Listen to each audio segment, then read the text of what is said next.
Hello my dear student, स्वागत है आप सभी का आपके अपने यूट्यूब चैनल पर।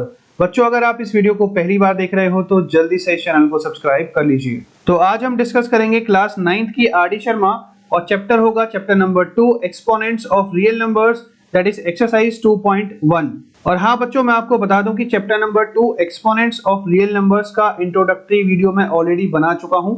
लिंक आपको डिस्क्रिप्शन बॉक्स में मिल जाएगा या फिर आई बटन पर क्लिक करके भी आप देख सकते हैं। बच्चों, यहाँ पर मैं आपको एक रिक्वेस्ट करूंगा कि सबसे पहले आप इंट्रोडक्टरी वीडियो को जरूर देख लें। वो इसलिए कि आपका बेसिक्स बहुत स्ट्रांग हो जाएगा।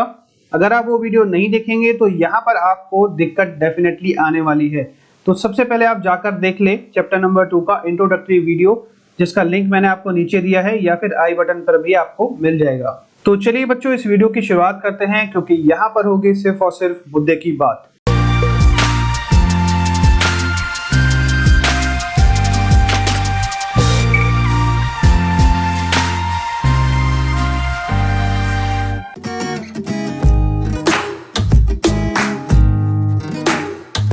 सबसे पहले हम बात करते हैं क्वेश्चन नंबर 1 की। क्वेश्चन नंबर 1 में आपसे पूछा है सिंप्लीफाई दी फॉलोइंग, यानी कि जो भी क्वेश्चन आपको यहाँ पर गिवन है उसको सिंपल टर्म्स में आपको रिप्रेजेंट करना है, यानी कि सिंप्लीफाई करना है बहुत इजी तरीके से। लेकिन आपको यहाँ पर रूल्स यूज करने हैं जो कि मैंने आपको बताए थे इंट्रोडक्टरी वीडियो में। अगर वो वीडियो आपने नहीं देखी है तो जल्दी से आप उस वीडियो को देख ले, जिससे कि आपको यहाँ पर जो बेसिक्स है वो समझ में आना जल्दी स्टार्ट होंगे। तो चलिए इसको स्टार्ट कर लेते हैं। सबसे पहले आप यहाँ पर इज इक्वल टू का सिंबल लिख लेंगे, क्योंकि इसी को आपको सिंप्लीफाई करना है। तो देखिए, जब भी आपका पावर बाहर होता है, ठीक है, तो उसको आपको अंदर मल्टीप्लाई करना होता है। मेरी बात आ रही समझ में? 4 का मल्टीप्लाई होगा 10 के साथ और 3 का मल्टीप्लाई होगा 10 के साथ। इसी तरीके से 2 का मल्टीप्लाई होगा 3 के साथ और यहाँ पर इस 2 का मल्टीप्लाई होगा 3 के साथ। तो सबसे पहले आप यहाँ पर लिख लेंगे 3 into a to the power 4 into 10 into b to the power 3 into 10, okay, into 5। यहाँ पर आप लिखेंगे a to the power 2 into 3 into b to the power 2 into 3, इस तरीके से। अब देखिए, यहाँ पर आप लिखेंगे a टू द पावर 40 और यहाँ पर लिखेंगे b टू द पावर 30 और यहाँ पर आप लिखेंगे a टू द पावर 6 और यहाँ पर भी आप लिखेंगे b टू द पावर 6। तो देखिए, सबसे पहले आप इन नंबर्स को 3 को और 5 को आप यहाँ पर लिख लेंगे for the sake of simplicity, okay. 3 इंटू 5 दैट मीन्स 15 और यहाँ पर आपका होगा a to the power 40, okay, और यहाँ पर होगा b टू द पावर 30 और यहाँ पर होगा a टू द पावर 6 और यहाँ पर होगा b to the power 6। I hope आपको मेरी बात समझ में आ रही होगी किस तरीके से हमने पावर्स को अंदर मल्टीप्लाई किया है, ओके। ये सभी रूल्स हैं, आपको फर्स्ट वीडियो में मिल जाएंगे, ओके। जो इंट्रोडक्टरी वीडियो है उसके अंदर आपको ये सभी रूल्स मिल जाएंगे, आपको वो वीडियो ज़रूर देखना चाहिए। तो चलिए, यहाँ पर आपका होगा 15। अब देखिए, आप यहाँ पर लिखेंगे a to the power 40, b to the power 30, a to the power 6 और यहाँ पर b टू द पावर 6। अब देखिए, जब आपका बेस सेम होता है तो उस केस में जो पावर्स हैं वो ऐड हो जाती हैं। मेरी बात आ रही समझ में? जब भी बेस सेम होता है, पावर्स चाहे कुछ भी हो, उस केस में पावर्स विल गेट एडेड। इसका मतलब है a की पावर हो जाएगी 40 प्लस 6। इसी तरीके से b का पावर आप जल्दी से बताइए क्या हो जाएगा? 30 प्लस 6। आप यहाँ पर लिखेंगे b to the power 30 plus 6, 15 a to the power 46 और b का पावर हो जाएगा 36। तो इस तरीके से आपको इसको सिंप्लीफाई करना है। देखिए, ये आपका जो पूरा का पूरा टर्म है कितना बड़ा है और ये आपका छोटा सा टर्म है। आपने सिंप्लीफाई कर लिया, सिंपली यहाँ पर रूल्स को अप्लाई किया है, okay, and this is the answer for this problem. Second part की बात करते हैं। यहाँ पर लिखेंगे आप इज इक्वल टू, अब देखिए यहाँ पर लिखा हुआ है 2 into x to the power -2 into y to the power 3 and whole to the power 3। तो बेसिकली आपको ये जो पावर है बाहर की, जब आप ये ब्रैकेट ओपन करेंगे, हटाएंगे, तो अंदर जो पावर्स हैं उनके साथ ये पावर बाहर वाली मल्टीप्लाई हो जाएगी। ठीक है, किस तरीके से, हमने यहाँ पर ब्रैकेट को हटा दिया है, तो यहाँ पर पावर थी आपकी 1, ठीक है। जब यहाँ पर कुछ नहीं है तो इसका मतलब है पावर है 1। मेरी बात आ रही समझ में? तो ये जो 3 है 1 के साथ मल्टीप्लाई हो जाएगा, into x to the power -2 into 3 हो जाएगा, into y to the power 3 है तो यहाँ पर 3 के साथ मल्टीप्लाई हो जाएगा। इसी तरीके से अब यहाँ पर देखिए 2 का पावर होगा 3, 2 का पावर होगा 3 इंटू, यहाँ पर बताइए जल्दी से, x का पावर होगा -6 इंटू, यहाँ पर होगा y का पावर 9।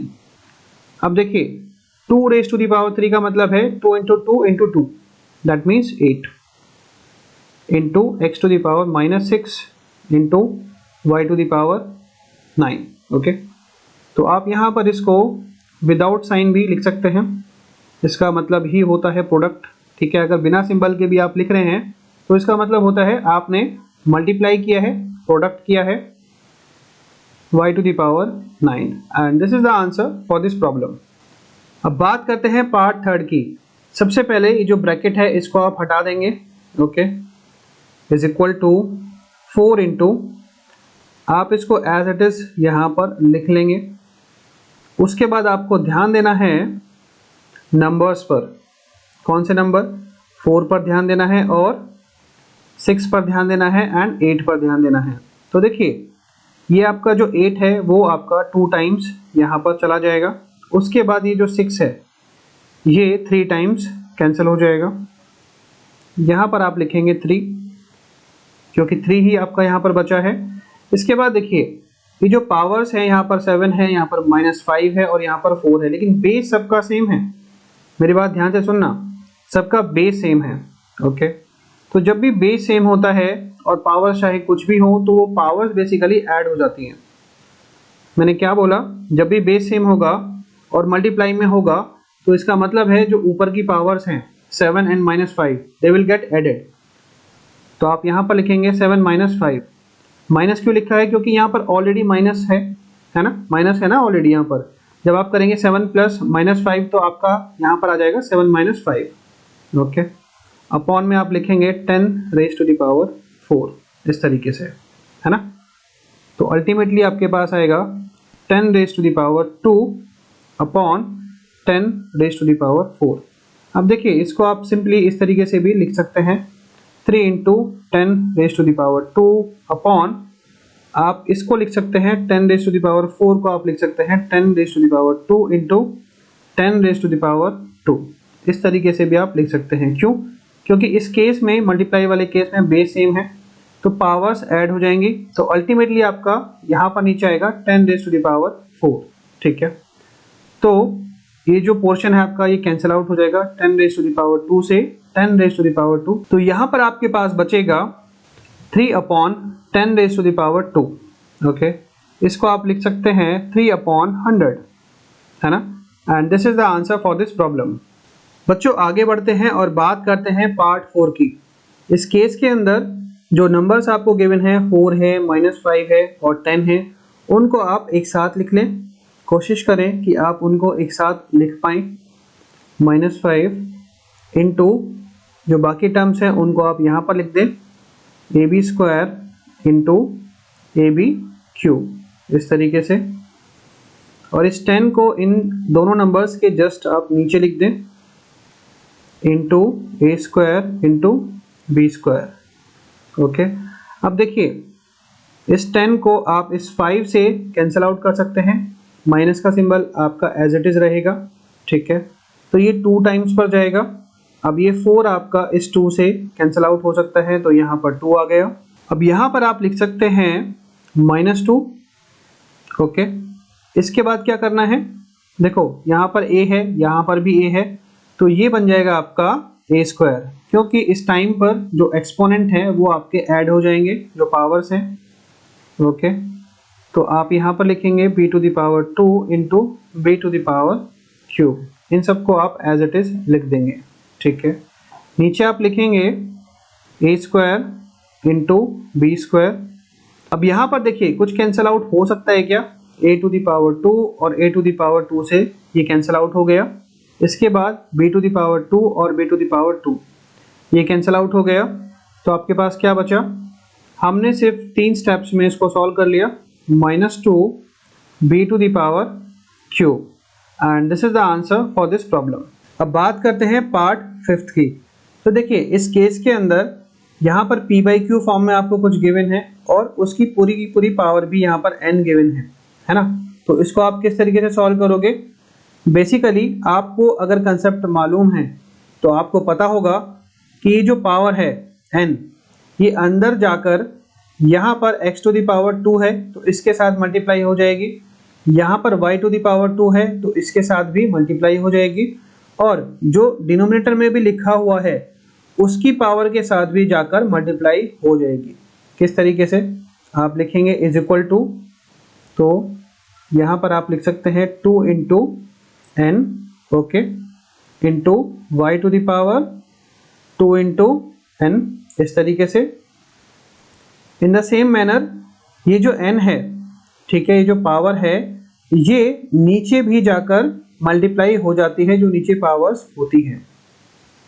तो यहाँ पर होगा 2 इंटू n और b to the power 3 into n। तो सबके साथ ये मल्टीप्लाई हो चुका है ना। तो आपका जो आंसर होगा वो क्या होगा, जल्दी बताइए, x to the power 2n into y to the power 2n, और यहाँ पर लिखेंगे a to the power 2n into b to the power 3n। This is the answer for this problem. अब बात करते हैं आज की वीडियो के लास्ट क्वेश्चन की। बच्चों इस क्वेश्चन पर थोड़ा ध्यान देना। इस केस के अंदर देखो यहाँ पर लिखा हुआ है a to the power 3n minus 9 to the whole power 6, और नीचे लिखा हुआ है डिनोमिनेटर में a to the power 2n minus 4। तो देखिए जहाँ भी माइनस होता है इसका मतलब है उसको हम p/q फॉर्म में लिख सकते हैं। किस तरीके से, देखिए हम सिंपली इस तरीके से इसको लिख सकते हैं, a to the power 3n upon a to the power 9, इस तरीके से हम इसको लिख सकते हैं, ठीक है। लेकिन इसकी पूरी की पूरी जो पावर है वो क्या है, 6 है, तो वो भी हमें यहाँ पर लिखनी पड़ेगी, ठीक है। इन द सेम मैनर हम क्या करेंगे, जो नीचे वाला टर्म है उसको भी इसी तरीके से लिख देंगे सो दैट कि हम इसको सिंप्लीफाई कर पाएँ, है ना, upon a to the power 4। इस तरीके से आप इन सब चीज़ों को लिख सकते हैं। अगर आपको रूल्स याद हैं तो आप इजीली इनको लिख पाएंगे। इसके बाद क्या करना है बच्चों, आप इसको फर्दर सिंप्लीफाई कर सकते हैं। a टू द पावर, देखिए ये जो पावर है 6, ये अंदर मल्टीप्लाई हो जाएगी इसके साथ भी और इसके साथ भी। मेरी बात आ रही समझ में, तो 3n इंटू 6 हो जाएगा, है ना, और जो नीचे वाला पार्ट है उसके साथ भी मल्टीप्लाई हो जाएगा, 9 इंटू 6 हो जाएगा, अपॉन आप इसको इस तरीके से लिख सकते हैं a to the power 2n upon a to the power 4, ठीक है। यहाँ पर स्पेस कम है तो इसलिए मैंने ये ऑब्लिक का जो सिंबल है ये यूज़ कर लिया है। इसके बाद बच्चों फर्दर हम इसको सिंप्लीफाई कर सकते हैं। किस तरीके से, ये आपका हो जाएगा 18n अपॉन, इसको हम नीचे लिख सकते हैं डिनोमिनेटर में, तो ये हो जाएगा आपका a to the power 54, okay.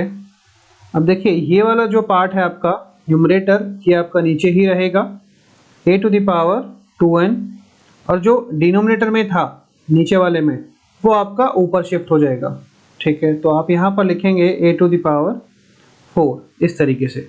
बच्चों अब मुझे बताइए कि क्या यहाँ पर फर्दर पॉसिबिलिटी है इसको सॉल्व करने की। यस, अभी भी पॉसिबिलिटी है। तो यहाँ पर जगह नहीं है तो मैं इसको यहाँ पर लिख देता हूँ, ओके। किस तरीके से आप इसको सॉल्व करोगे, अब देखिए 18n है, यहाँ पर 2n है, जो पावर्स हैं n वाली उन पर आपको ध्यान देना है। तो मैं जो नीचे वाली पावर है उसको ऊपर लेके जा सकता हूँ, ठीक है, कुछ इस तरीके से। एक ही पावर 18n है, अगर मैं इसको ऊपर लेके जाता हूँ तो ये पावर आपकी माइनस में कन्वर्ट हो जाएगी और बेस आपका सेम रहेगा, तो हम यहाँ पर लिख सकते हैं -2n। मेरी बात आ गई समझ में। इन द सेम मैनर आपको क्या करना है, एक ही पावर है 4, अब यहाँ पर देखिए a की पावर 54 है, इसको हम अगर ऊपर लेके जाते हैं तो ये माइनस में कन्वर्ट हो जाएगी जो पावर है, तो यहाँ पर आप लिख सकते हैं -54 इस तरीके से। ओके, तो देखिए 18n माइनस 2n ये बन जाएगा आपका a to the power 16n। अब यहाँ पर देखिए a to the power 4 minus 54, तो ये आपका बन जाएगा a टू द पावर -50, है ना, यही तो होगा। अब बच्चों मेरी बात को थोड़ा ध्यान से सुनना, बेस यहाँ पर सेम है, दोनों तरफ आपका जो बेस है वो a है, तो अल्टीमेटली क्या करेंगे, जो पावर्स हैं, मैंने क्या कहा था, जब भी आपका बेस सेम होगा, मल्टीप्लाई वाले केस में जब भी बेस सेम होगा तो पावर्स हमेशा ऐड हो जाती हैं, ठीक है, पावर्स चाहे कुछ भी हो, यहाँ पर XYZ लिखा हुआ है, चाहे यहाँ पर PQR लिखा हुआ है, चाहे नंबर है, कोई भी यहाँ पर नंबर डिजिट लिखा हुआ है, तो अल्टीमेटली आपको ऐड करना है। ओके, कुछ इस तरीके से बेस आपका सेम है तो आप यहाँ पर लिखेंगे सिंगल a 16n। अब देखिए प्लस करेंगे तो प्लस माइनस आपका माइनस हो जाएगा, तो यहाँ पर आ जाएगा माइनस का सिंबल, तो अल्टीमेटली जो आपका आंसर होगा वो कितना आएगा, a to the power 16n minus 50, and this is the answer for this problem. तो चलिए बच्चों, आज की वीडियो के लिए इतना ही, मिलते हैं नई वीडियो में नए क्वेश्चंस के साथ। So thank you so much for watching this video.